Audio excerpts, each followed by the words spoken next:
المعرض ده فين بقى يا جماعه؟ عايزين نوصل المعرض ده زي معرض العربيات الكبيره، زي مش عايز اقول اسماء بس يعني زي القرش والملك والكلام ده، مش نقول الاسماء مش مشكله. عايزين الموضوع يبقى منظم، معرض موتوسيكلات محترم كبير زي معارض العربيات الكبيره المحترمه، مش مجرد اجنس موتوسيكلات وخلاص. الحلم بتاعنا يا جماعه ان احنا يبقى عندنا معرض موتوسيكلات ومركز صيانه معتمد كبير جدا جدا، ونقدر يبقى عندنا فروع في كل الجمهوريه.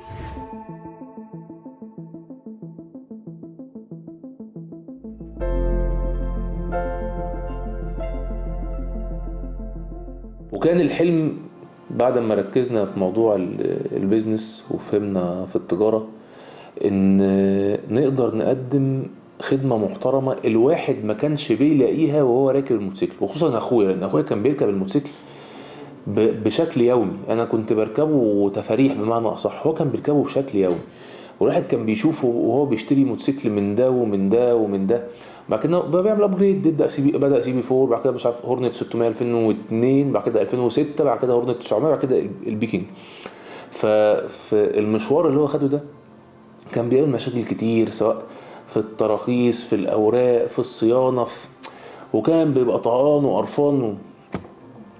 فقلنا طيب ما احنا المفروض نقدم خدمه محترمه للي جاي يشتري موتوسيكل. بدأنا نشوف ايه النقط السلبية او العقبات اللي كنت بشوفها انا او اخويا بصفة خاصة يعني، ونقف عليها. طيب ازاي نحلها؟ ما عندكش مرجع واضح وصريح تقدر ترجع له عشان تتفادى المشاكل دي وتقدم خدمة احسن، وعليه بتبدأ تجرب وتغلط، جرب وتغلط وتجرب وتغلط، وكل ما تغلط كل ما تتعلم من الخطأ بتاعك وتستفاد منه دروس كتير قوي تدخلك مرحلة أعلى وأحسن. فإزاي نطبق الحتة دي بطريقة محترمة بواجهة محترمة؟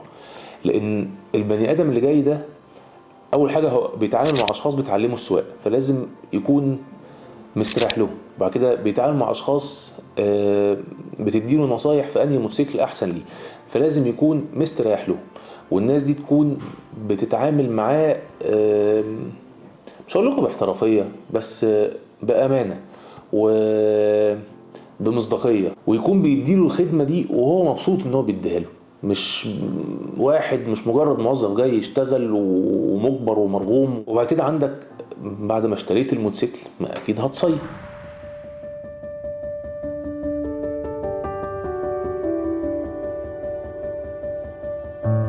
ودي كانت قصه بقى ايه يعني، معادله صعبه جدا ان انت تقدر توصل بالصيانة دي من الماينس، وحياتكم مش من الصفر، من الماينس. لان العقلية اللي انت بتتعامل معاها صعبة يا جماعة بصراحة.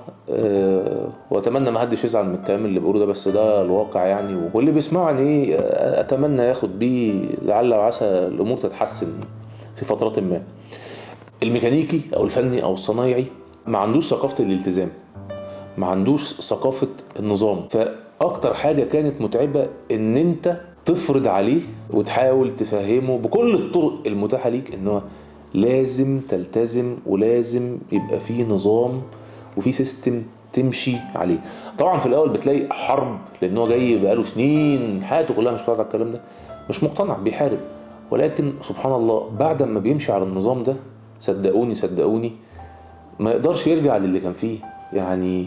لا ده النظام حلو، ده النظام مريح، السيستم ده بيريحني، ده و المواعيد دي احسن من البهواء والهليلي والهلهله. فدي كانت من اكتر الصعوبات اللي الواحد كان بيقابلها، ان انت تقدر توصل لتيم او طقم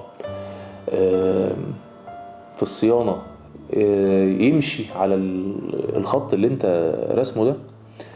يعني الحمد لله ربنا كرمنا وعندنا طاقم محترم جدا دلوقتي بيفهموا في كل حاجه.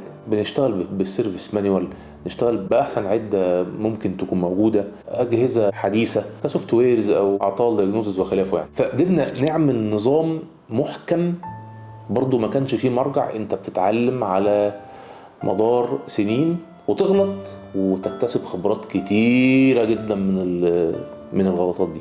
فالحمد لله قدرنا نوصل بمركز الصيانة لحاجة أنا عن نفسي الحمد لله فخور بيها، وبشكر كل الناس اللي موجودين وهم نفسهم اللي شغالين. انا متاكد ان هم فخورين بنفسهم. لو بص لنفسه من فتره زمنيه فاتت كان الوضع عامل ازاي ودلوقتي بقى عامل ازاي، لا هيبقى راضي ويقول الحمد لله.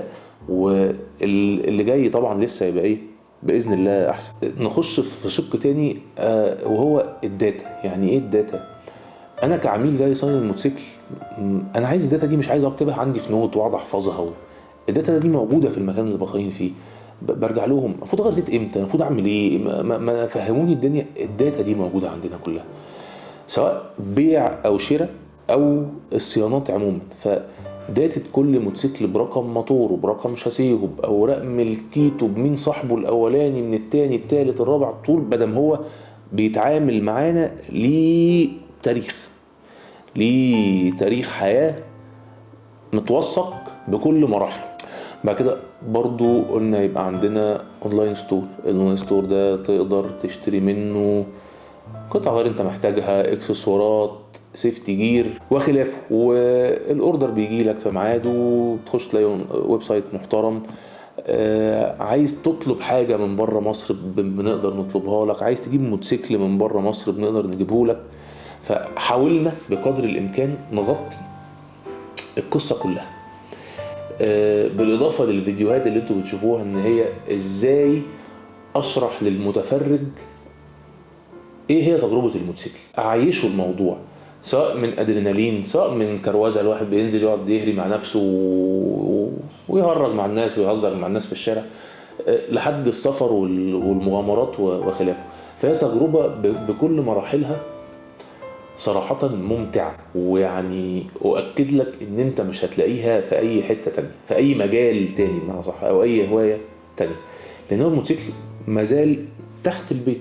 هنزل تحت البيت، هداره من تحت البيت، هعمل عايز أكروز، عايز أدرينالين، وعايز أسافر مع ناس، أسافر. فالأوبشنات دي كلها موجودة في الموتوسيكل.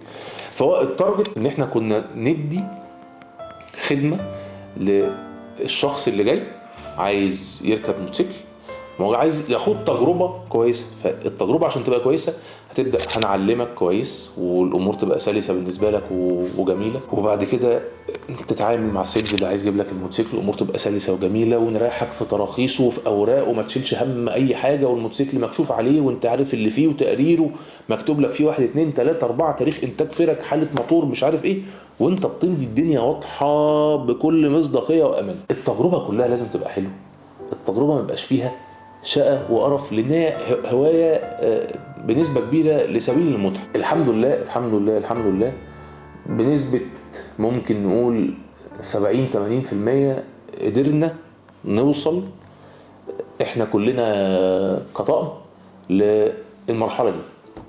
ولسه في افكار تانية كتير، وان شاء الله ايه واحده واحده مع الوقت الواحد بيقدر يعمل اي حاجه هو بيحلم بيها. الحمد لله فتحنا معرض على شارع التسعين الشمالي، قعدنا حوالي 4 شهور بنشطب فيه وبنتعامل مع فئه من البشر. يعني ربنا ما يوريكم الصراحه، ربنا يكون في عون اي حد بيشطب في البلد دي وبيتعامل مع في المقاولات والتشطيبات والقصص دي.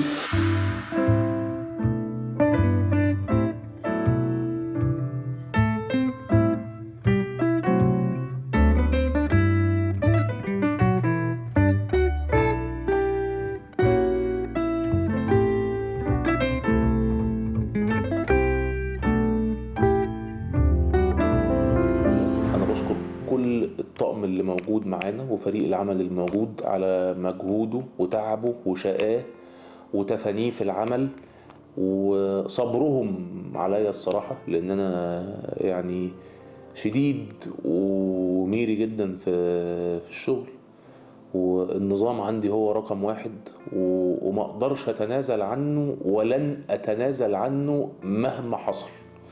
لان من غير نظام مفيش ولا فلاح ولا نجاح كده كده. فبشكرهم كلهم واحد واحد على تعبهم معانا الفترة دي كلها. وكنت اتمنى ان في ناس كتير سقطت من القطر او وقعت من القطر او نطت من القطر، لان هم ما استحملوش النظام. وما استحملوش السيستم.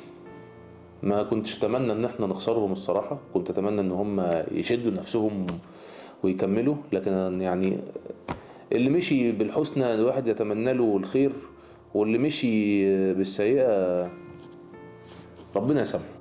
طيب اقول لكم بقى كلمتين اخرانيين بداية كده ايه من الواحد ما دخل موضوع البيزنس لما كان موظف وسابه ودخل وما عندوش طبعا خبرة في قصة التجارة والكلام ده كله.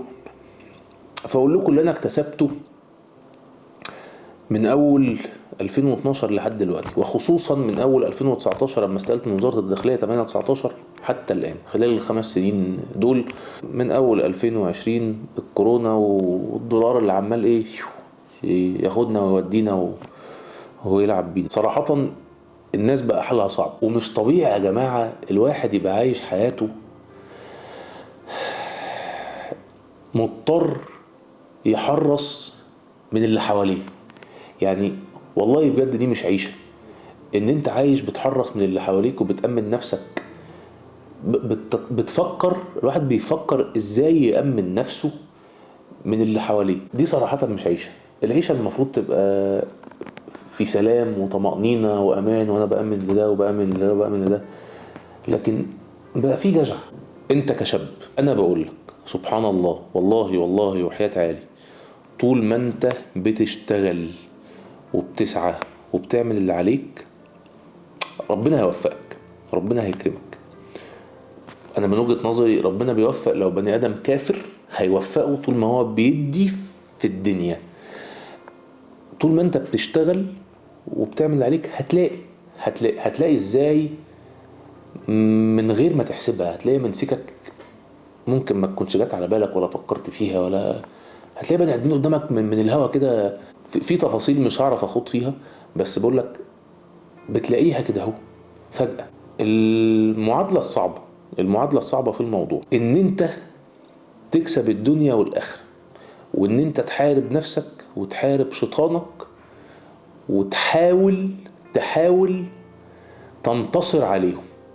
واللي يزيك ما تأذيهوش، واللي يسرقك ما تسرقوش، واللي ينصب عليك ما تنصبش عليه. هو مش ضعف، يعني هو مش ضعف. اللي هيجي عليك هتاخد حقك منه، بس هتاخد حقك منه بما يرضي الله. والله بستغرب يا جماعه من الناس الناس بتنصب على بعضها وبتسرق من بعضها الواحد بيجيله نغزه، يعني الواحد بيجيله نغزه وبيبقى خايف. يعني واحنا طالعين نجيب موتوسيكلات، ما انت فيه فلوس متاخده من الناس ومسؤوليه لان انت في الاخر انت اللي مسؤول، انت اللي هتتسأل.